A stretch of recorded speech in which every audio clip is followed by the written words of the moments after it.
get into price. Hmm. When did you go full time, and at what point did you feel comfortable with raising your price and not being scared to lose or negotiate with people? When Hmm. did you get to that point? Man, that's a good question because it's constantly it was always a struggle with like, okay, well, I know that my worth is this, and I feel like it's about time to raise my prices, but also being a person that's very empathetic and very understanding of the times and like in people's situations and all that. So it was hard for a long time. I had the same prices for like, man, I I want to say like it was definitely a challenge.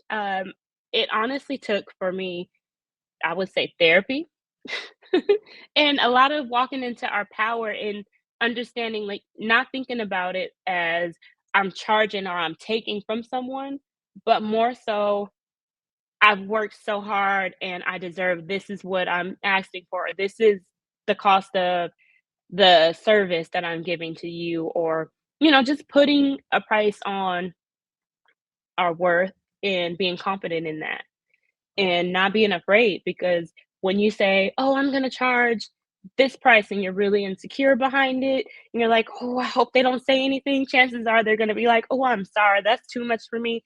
I can go to such and such down the street for 250.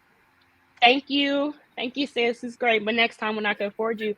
Um, Instead of doing it that way or like explaining that to someone, just tell them, so for these services I'm offering you, or explaining it to them as like all the things you're offering them.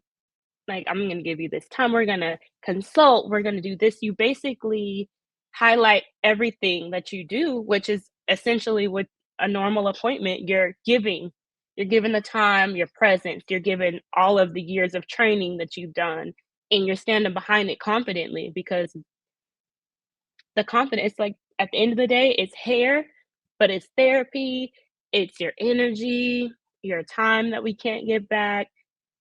A lot of us, it's the only thing the only thing that we survive off of, and I love doing hair. I could do hair all day, all night, no sleep, get all my friends together and everything and just have fun because I'm so passionate about it.